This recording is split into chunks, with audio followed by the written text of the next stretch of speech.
Abra sua Bíblia na primeira carta de Paulo aos Coríntios, capítulo 1. O tema da nossa reflexão nesta noite é o poder da palavra da cruz. Leremos o texto de 1 Coríntios, capítulo 1, versículos de 10 a 24. Dizem assim: Rogo-vos, porém, irmãos, pelo nome de nosso Senhor Jesus Cristo, que digais todos a mesma coisa, e que não haja entre vós divisões, para que sejais unidos no mesmo sentido, no mesmo parecer. A respeito de vós, irmãos meus, me foi comunicado pelos da família de Cloé que há contendas entre vós. Quero dizer com isto que cada um de vós diz: eu sou de Paulo, e eu de Apolo, e eu de Cefas, e eu de Cristo. Está Cristo dividido? Foi Paulo crucificado por vós? Ou fostes vós batizados em nome de Paulo? Dou graças a Deus, porque a nenhum de vós batizei, senão a Crispo e a Gaio, para que ninguém diga que fostes batizados em meu nome. Batizei também a família de Estéfanas. Além destes, não sei se batizei algum outro, pois Cristo enviou-me não para batizar, mas para evangelizar, não com sabedoria de palavras, para que a cruz de Cristo não se faça vã. Pois a palavra da cruz é loucura para os que perecem, mas para nós que somos salvos é o poder de Deus. Pois está escrito: destruirei a sabedoria dos sábios, aniquilarei a inteligência dos inteligentes. Onde está o sábio? Onde o escriba? Onde o inquiridor deste século? Não tornou Deus louca a sabedoria deste mundo, visto como, na sabedoria de Deus, o mundo não conheceu a Deus por sua própria sabedoria, aprove a Deus salvar os crentes pela loucura da pregação. Os judeus pedem sinal e os gregos buscam sabedoria, mas nós pregamos a Cristo crucificado, escândalo para os judeus e loucura para os gregos. Mas para os que são chamados, tanto judeus como gregos, pregamos a Cristo, poder de Deus e sabedoria de Deus. Leio uma vez mais o versículo de número 18, numa extraordinária e magnífica afirmação do apóstolo Paulo, quando ele diz: pois a palavra da cruz é loucura para os que perecem, mas para nós que somos salvos é o poder de Deus. Senhor amado, fala-nos através da tua bendita palavra, que nossos ouvidos estejam atentos, nossa mente esteja aberta, em nome de Jesus, amém. Um excelente nadador tinha o costume de correr até a água e de molhar somente o dedão do pé antes de qualquer mergulho. Alguém, intrigado com aquele comportamento, perguntou-lhe qual a razão daquele hábito.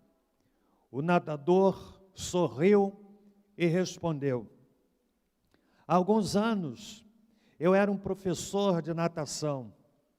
Eu ensinava os meus alunos a nadar e a saltar do trampolim. Certa noite, eu não conseguia dormir e fui até a piscina para nadar um pouco.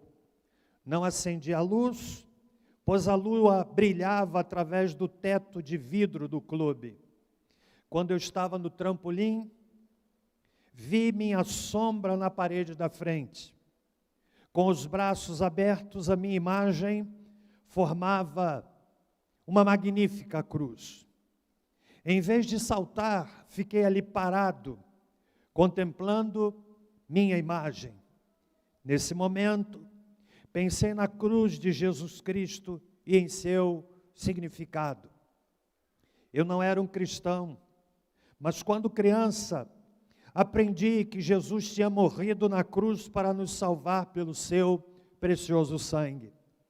Naquele momento, as palavras daquele ensinamento me vieram à mente e me fizeram recordar do que eu havia aprendido sobre a morte de Jesus. Não sei quanto tempo fiquei ali parado com os braços estendidos. Finalmente, desisti de pular e desci do trampolim e fui até a escada para mergulhar na água. Desci a escada e meus pés tocaram o piso duro e liso do fundo da piscina. Haviam esvaziado a piscina e eu não tinha percebido. Tremi todo e senti um calafrio na espinha. Se eu tivesse saltado, seria o meu último salto. Naquela noite, a imagem da cruz na parede salvou a minha vida. Fiquei tão agradecido a Deus, que me ajoelhei na beira da piscina, confessei os meus pecados e me entreguei a Ele, consciente de que foi exatamente em uma cruz que Jesus morreu para me salvar. Naquela noite, fui salvo 2 vezes e para nunca mais esquecer, sempre que vou até a piscina, molho o dedão do pé antes de saltar na água. Deus tem um plano na vida de cada um de nós. E não adianta querermos apressar ou retardar as coisas, pois tudo acontecerá no seu devido tempo, e esse tempo é o tempo dele e não nosso. Salvo pelo poder da cruz. Paulo escreve à igreja de Corinto. São 2 cartas. E nós podemos dizer que a igreja de Corinto é aquela que certamente mais identifica a igreja moderna. Ler a carta de Paulo aos Coríntios é como ler uma carta para uma igreja contemporânea. Mas é também na carta de Paulo aos Coríntios que nós encontramos algumas das mais brilhantes e fascinantes afirmações acerca do amor de Deus e do Evangelho. É, por exemplo, na carta de Paulo aos Coríntios, que nós encontramos a mais bela definição de amor. Está em 1 Coríntios, no capítulo 13. É no escrito de Paulo à igreja de Corinto que nós encontramos o detalhamento da celebração da ceia do Senhor. 1 Coríntios, capítulo de número 11. É na carta de Paulo aos Coríntios que nós encontramos um vislumbre da volta de Cristo. 1 Coríntios, no capítulo 15. É na carta de Paulo aos Coríntios que nós encontramos uma magnífica afirmação sobre aquilo que o Evangelho faz na vida de uma pessoa. Quando Paulo, escrevendo a segunda carta, no capítulo 5, verso 17, diz: se alguém está em Cristo, nova criatura é, as coisas velhas já passaram, eis que tudo se fez novo. É ainda escrevendo aos Coríntios, na segunda epístola, do capítulo 5, verso 19, quando o apóstolo Paulo sintetiza, resume o que Deus fez através de Cristo, quando diz: Deus estava em Cristo reconciliando consigo o mundo. Segundo aos Coríntios, capítulo 5, verso de número 19. O tema central da pregação do apóstolo era Cristo. e o Cristo crucificado, porque Paulo cria no poder que emana da palavra da cruz. Aqui mesmo, no capítulo 2, no versículo de número 2, o apóstolo Paulo diz: pois nada me propus saber entre vós, senão a Jesus Cristo e este crucificado. Portanto, senhoras e senhores, aqueles que me ouvem pela transmissão online, há um poder que emana da palavra da cruz. A palavra da cruz aqui não é o símbolo, não é o objeto, mas sim aquilo que ele representa. A cruz representa o sacrifício de Jesus, aquilo que ele fez por você e por mim, recebendo sobre o seu corpo a sua maldade, a minha maldade, a nossa contradição. Somos capazes de atos de bondade, mas somos capazes de atos de extrema maldade. Somos capazes dos sentimentos mais nobres, mas somos capazes dos sentimentos mais vis. Somos capazes dos pensamentos mais altruístas, mas somos capazes também dos pensamentos mais egoístas. Quero lhes dizer que a palavra da cruz é poderosa, é a palavra do Evangelho. E eu quero dizer ainda que quando Paulo, no texto sagrado, faz esta afirmação: a palavra da cruz é loucura para os que perecem, mas para nós que somos salvos é o poder de Deus. Paulo não falava como um teórico, como um catedrático, como quem fala de uma matéria que não tem a ver com a sua realidade de vida. Ao contrário, Paulo fala que a palavra da cruz é o poder de Deus, porque ele havia vivenciado isto na sua própria vida. Paulo foi, sem dúvida alguma, a pessoa, o indivíduo mais improvável do Novo Testamento. Sua vida foi radicalmente transformada pelo Evangelho. O relato da vida de Paulo, da sua conversão, nos é apresentado por ele mesmo. Por exemplo, quando Paulo escreve ao jovem pastor Timóteo, na primeira epístola, capítulo 1, verso 13, ele dá o seu depoimento, ele dá o seu testemunho, dizendo: a mim, que dantes fui blasfemo, e perseguidor, e opressor, mas alcancei misericórdia, porque eu fiz ignorantemente na incredulidade. Paulo é a tipificação daquele indivíduo que, na sua incredulidade, zomba das coisas de Deus, zomba da igreja, zomba dos crentes, zomba da Bíblia, escarnece daquilo que nós fazemos de forma devocional e tão prazerosa. Paulo tipifica aquele indivíduo avesso ao Evangelho, ele dá o seu depoimento.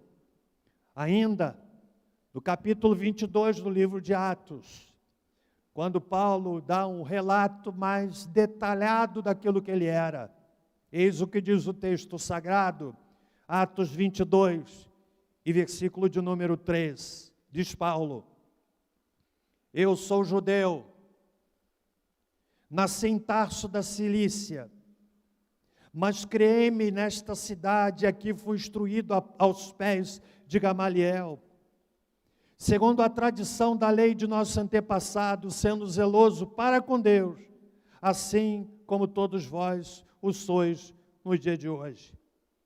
Agora vejam o que ele diz: persegui este caminho até a morte, prendendo e metendo em cárceres homens e mulheres, de que são testemunhas o sumo sacerdote e todos os anciãos.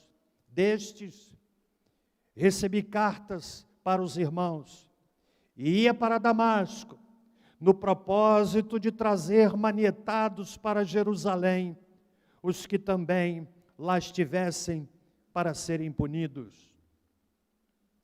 mas ele se deparou com o poder que emana da palavra da cruz. O livro de Atos, capítulo 9, nos dá o relato da conversão de Paulo. Se você quiser saber de alguém improvável, de alguém cuja conversão não cabe na lógica humana, Paulo é um exemplo.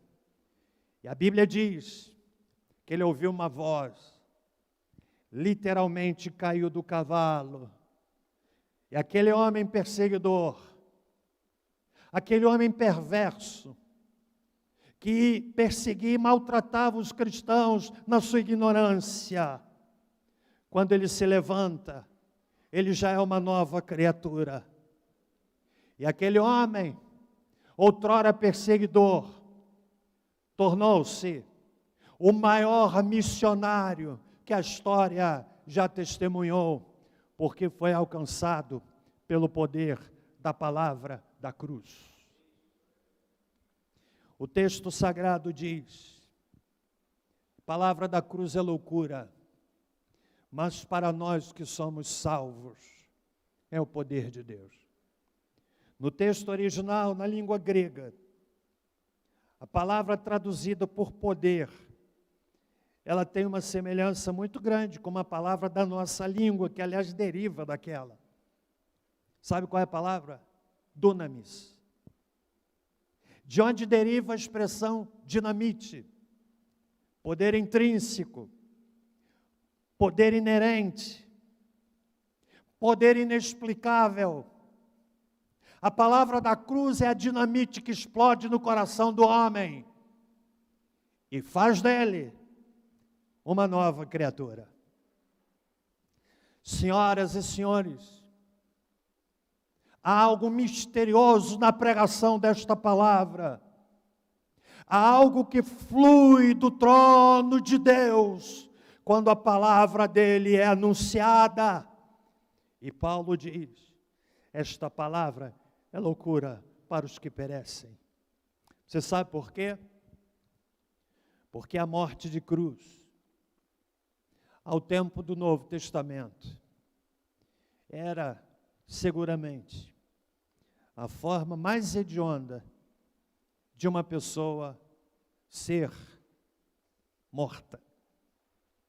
Primeiro, porque trazia dor física.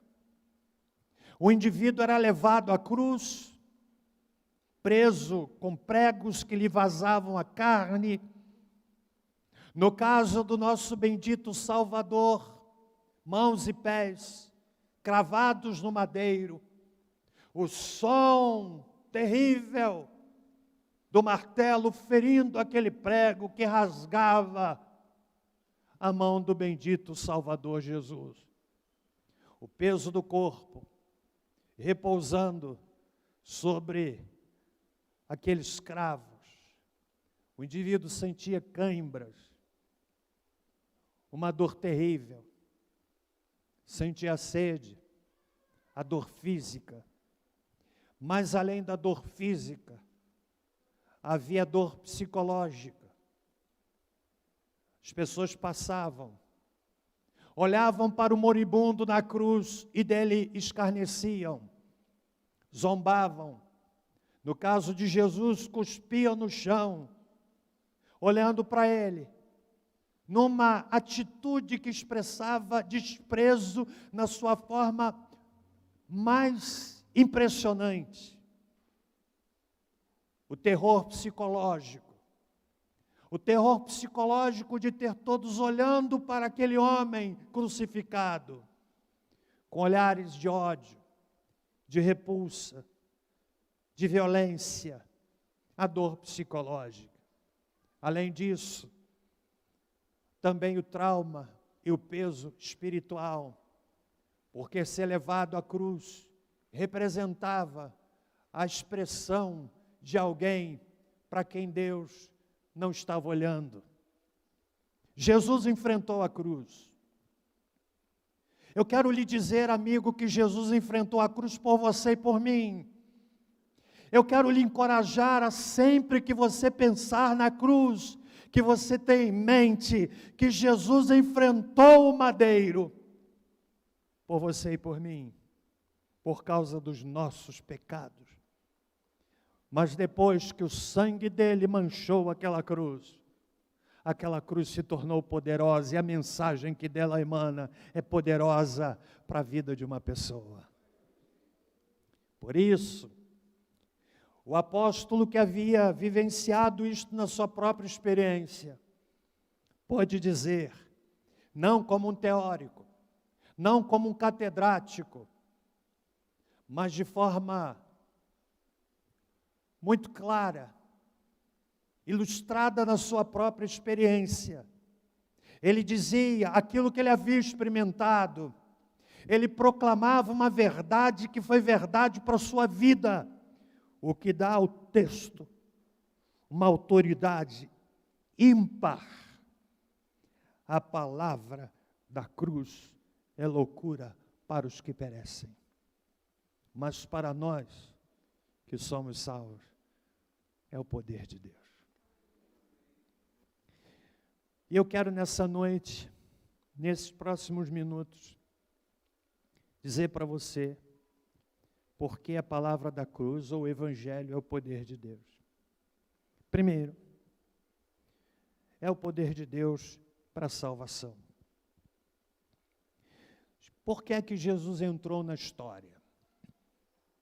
Há pessoas que entendem equivocadamente que o Senhor Jesus entrou na história para inaugurar uma religião. A história da humanidade ilustra em muitos momentos que em nome da religião as pessoas se matam. Em nome da religião as pessoas se odeiam. Em nome da religião famílias são separadas. Em nome da religião pais são separados dos filhos. Em nome da religião, pais martirizaram seus filhos. Quero que você entenda que Jesus não entrou na história para inaugurar uma religião, mas Ele o fez para nos desafiar a um relacionamento. Veio salvar os pecadores. Ele mesmo disse que o Filho do Homem veio ao mundo para salvar os pecadores. Ou seja, para dizer a você e a mim, que não obstante sermos pecadores, há esperança para o homem. E esta esperança tem um nome, e este nome é Jesus. No livro de Atos, capítulo 4, verso 12, é dito assim: porque em nenhum outro há salvação, porque também debaixo do céu não existe nenhum outro nome dado entre os homens pelo qual importa que sejamos salvos. Você sabe acerca do que ele está falando? Não é salvação da violência, não é salvação de um assalto, não é salvação de uma crise financeira, não é salvação de uma doença, mas tem a ver com a sua e a minha eternidade. Amigos, senhoras e senhores, a vida não pode ser medida por este espaço temporal de vida que vai do berço à sepultura. Há uma eternidade para a qual importa que nós nos preparemos. A Escritura é clara, claríssima.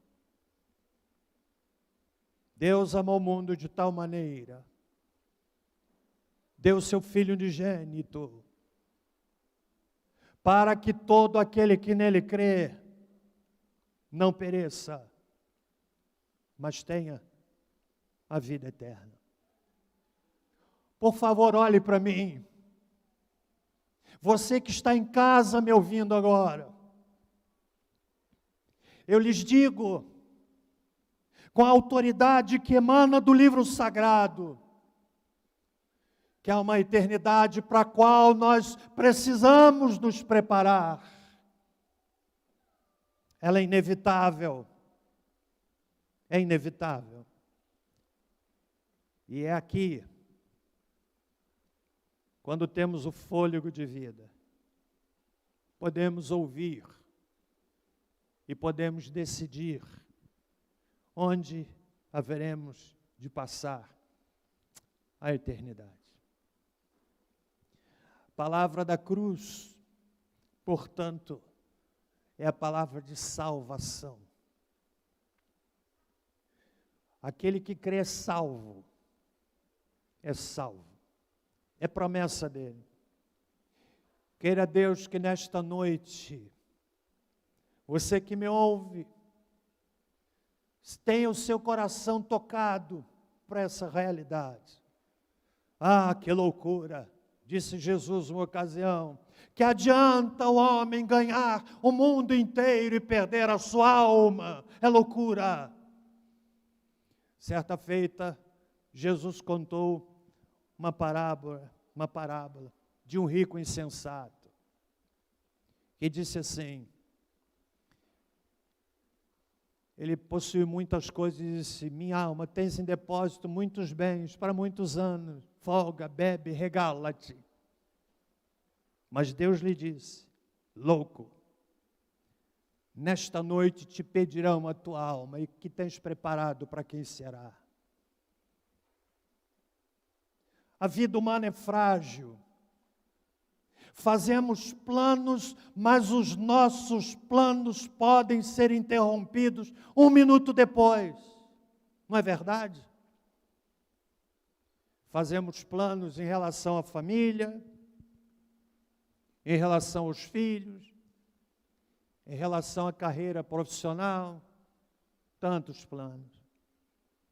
Mas não levamos em conta a fragilidade da vida humana. Fragilidade da vida humana. Então a palavra da cruz é a palavra que fala de salvação. Segundo lugar, a palavra da cruz é poderosa porque fala de libertação. Libertação. Nosso país tem na sua história a marca triste de ser um dos últimos países a abolir a escravidão. 13 de maio de 1888. Página triste. Uma pústula na história dessa nação. A escravidão foi algo terrível. Milhões de homens e mulheres arrastados das suas casas na África, levados para os portos e trazidos em navios numa condição subhumana, de tal forma que receberam o nome de tumbeiros. Muitos deles se suicidavam, entravam em depressão, sofriam aquilo que se chamou o banto, o negro arrancado dos braços da sua mãe, do seu pai, da sua esposa, do seu marido, levados para um navio e nunca mais veriam seus familiares, numa viagem triste, subhumana, trazidos como animais. Muitos deles, na primeira oportunidade, lançavam-se do convés do navio para a morte no oceano, porque não tinham mais sentido de vida e morrer para eles era melhor do que viver. Eu li no mês, no ano passado, a trilogia de Laurentino Gomes, que relata desde o momento da vinda da família real para o Brasil até a proclamação da República. 3 livros, maçudos, 1808, 1822 e 1889. E o que é interessante naqueles livros, é que é um relato da história na ótica de um jornalista, com riquezas de detalhes. Eu li em um mês os 3 livros. Eu tinha pressa de ler. É como se eu viajasse na história e entrasse na história e voltasse no tempo e quase sentisse o cheiro daquele pessoal. Fiquei imaginando as viagens longas vindas da Europa, numa embarcação, sem banho. Imaginem, não dá para imaginar. Ele lançou um outro livro intitulado Escravidão. E eu comecei a ler. E eu gosto de ler, deitado, já me preparando para dormir, ligo o abajur e começo a ler. Comecei a ler aquela obra. Ela ainda está parada lá, eu li algumas poucas páginas. Porque o que eu li foi tão forte que me tirava o sono. Relatando a história da escravidão no país. Mas esta é uma das formas, a escravidão de homens dominando homens. Na nossa nação, não há, até onde se saiba, mais este tipo de escravidão. A lei não permite. Mas há outras modalidades que certamente podem afetar a muitas pessoas. Há pessoas escravizadas, por exemplo, por sentimentos. Pessoas escravizadas por ressentimentos, por ódio. E elas estão se envenenando a todo dia, alimentando o seu ódio. E não se dão conta de que o ódio mata quem o tem. Mas há pessoas que pensam que alimentando o ódio no coração é como quem toma veneno esperando que o outro morra. Há pessoas que são escravas de sentimentos. Há pessoas que são escravas de memórias. E você sabe por que a memória escraviza? A lembrança escraviza, não é propriamente a lembrança que escraviza, mas é aquela memória que gerou um impacto emocional, sobretudo um impacto emocional negativo. E o indivíduo fica preso àquela memória.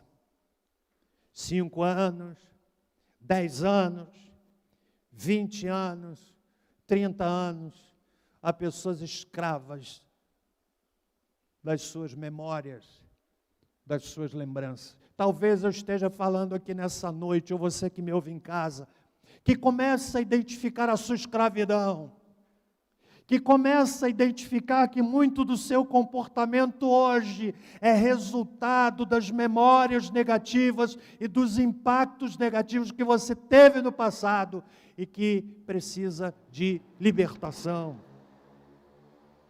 Eu nunca vou me esquecer de um homem, há muitos anos atrás. Nossa igreja ainda funcionava lá no centro da cidade. Eu o encontrei, eu conhecia da cidade, conhecia do bairro, onde algumas ovelhas moravam, e eu, quando as visitava, eu conhecia aquele senhor. E um dia, encontrei-me com ele, e perguntei, o senhor está firme? E ele, chorando, contou algumas decepções que ele viveu na igreja da qual ele era membro.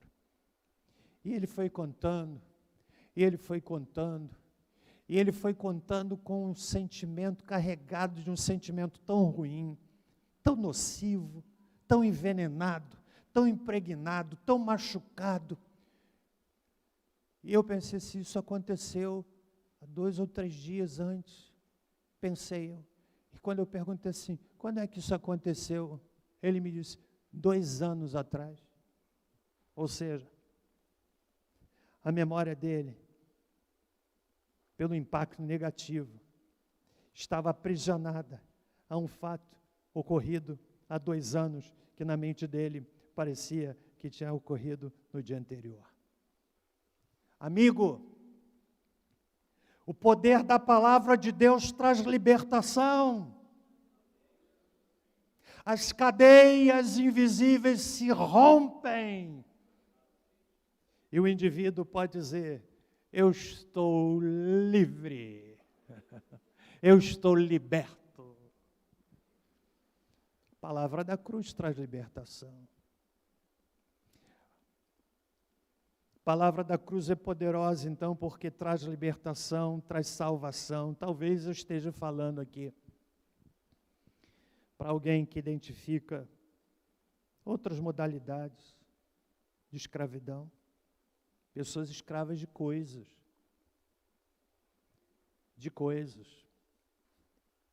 Você já me ouviu dizer aqui, vale a pena repetir: coisas são para serem usadas e pessoas para serem amadas.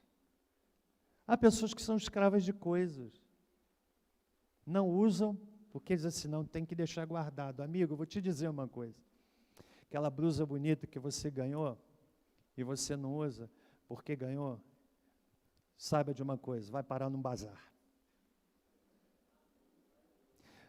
Sabe aquela prataria bonita que você ganhou lá do casamento 30 anos atrás? Que fica lá na sua cristaleira, nem sei se ainda existe esse negócio. Existe? Aquela prataria, você tem orgulho de dizer assim: ganhei no dia do meu casamento. Está até escrito, José e Maria,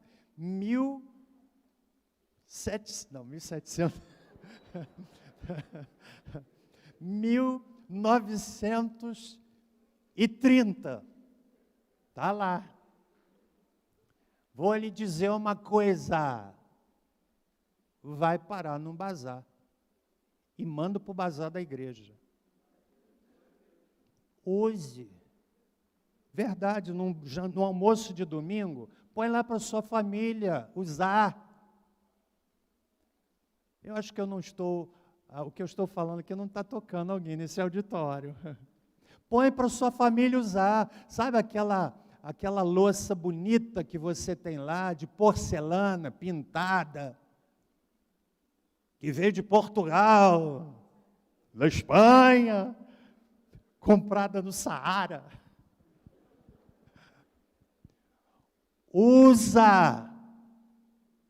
Põe lá numa celebração especial da sua família, põe lá, e se cair, quebrar. Quebrou. Mas há pessoas que são escravas de coisas. Compreende? A palavra da cruz liberta. Terceiro e último lugar, estão comigo até aqui? Amém, meus irmãos? Paulo diz: palavra da cruz é loucura para os que perecem, mas para nós que somos salvos, poder de Deus. Essa palavra de Deus, o poder da cruz, é poder de transformação, para transformação. O Evangelho não vem para melhorar a pessoa. O avanço tecnológico, o avanço da ciência, as pesquisas, estas sim visam melhorar a vida das pessoas. E em muitos casos, sem dúvida, que melhoram. Veja, por exemplo, fenômeno da comunicação. Minha filha mora com o esposo lá em Dallas, nos Estados Unidos. Houve uma época que Reuel e sua esposa moravam em Israel. E nós fizemos um encontro com um fuso horário impressionante. Dallas, Barra do Piraí e Jerusalém, através de um celular. Através da tecnologia, você pode, nesse momento, se comunicar com alguém do outro lado do planeta. Veja o impacto da comunicação. Domingo passado, Na hora em que o grupo Maped cantava, eu pedi, liga o seu celular, faça uma transmissão ao vivo. E todo mundo tirou o seu celular e fez a transmissão. Quando eu cheguei em casa, domingo passado à noite, e fui ver as visualizações, 1.500 visualizações, para a nossa realidade extraordinária. No dia seguinte, segunda-feira de manhã, eu fui ver 1.800 visualizações. Você sabe por quê? Porque a mensagem replicou, e replicou, e replicou. Mas olhem, a tecnologia que vem para facilitar também vem para distanciar. Quantas pessoas que se orgulham de dizer, eu tenho 500 amigos no Facebook, mas com qual deles você pode contar para chorar? Para falar de um problema do seu filho, da sua filha. Então, o que eu quero dizer é que o Evangelho não vem para melhorar a vida da pessoa. Vem para transformar a vida de uma pessoa. E aqui mesmo, no capítulo 6, eu estou caminhando para o fim, o apóstolo Paulo ilustra esta verdade, que a palavra da cruz, que ele afirma aqui com muita clareza, que é poder de Deus, é poder de Deus para transformação. A igreja de Corinto era uma igreja localizada numa cidade desafiadora. Havia lá na cidade de Corinto um templo dedicado a deusa Afrodite, que era muito conhecida, tanto a divindade quanto a cidade. Era uma cidade turística. Turismo sexual acontecia na cidade de Corinto. E lá, as sacerdotisas que serviam no templo de Afrodite, chamadas sacerdotisas ou prostitutas cultuais, que eram identificadas por terem a cabeça raspada. Na cidade de Corinto, olhando-se para uma mulher nessa condição, diriam, é uma prostituta cultual, servindo no templo de Afrodite. E lá nasceu uma igreja, num ambiente extremamente secularizado, num ambiente oposto a qualquer possibilidade do Evangelho. Mas Paulo prega na cidade de Corinto, e ele dá o depoimento, falando para aquela igreja, dessa palavra da cruz, que transforma. Venha comigo, 1 Coríntios capítulo 6, e versículo de número 9, que diz assim, não sabeis que os injustos não herdarão o reino de Deus? Não erreis, nem os impuros, nem os idólatras, nem os adúlteros, nem os efeminados, nem os sodomitas, nem os ladrões, nem os avarentos, nem os bêbados, nem os maldizentes, nem os roubadores herdarão o reino de Deus. Mas olha o que Paulo diz agora. Olha o depoimento que ele dá sobre aquela igreja. E tais fostes alguns de vós, mas fostes lavados, mas fostes santificados, mas fostes justificados em nome do Senhor Jesus e pelo Espírito do nosso Deus. Poder da cruz que traz transformação. A palavra da cruz é poderosa. É poderosa, a história testifica. Muitos que aqui estão podem ilustrar isto. Mas ela pode ser poderosa na sua vida. Eu quero nesta noite, amigo, lhe convidar a entregar o seu coração a Jesus. Ele pode mudar a sua vida. Ele pode mudar a sua história. Ele pode mudar o seu coração. Ele pode libertar você das cadeias invisíveis, sentimentos, memórias, Não é que você vai esquecer, mas Deus faz com que a lembrança não te machuque mais, não lhe fira mais. Quero nessa noite convidá-lo, desafiá-lo a convidar Jesus para entrar em sua vida. Curve a sua cabeça, por favor.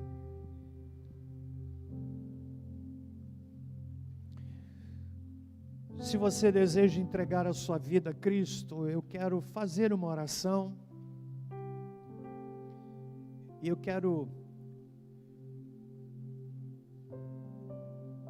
desafiar você a fazer suas as minhas palavras.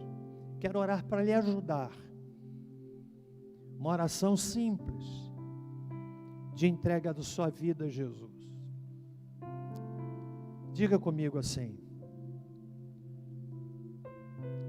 Senhor Jesus, repita baixinho aí onde você estiver.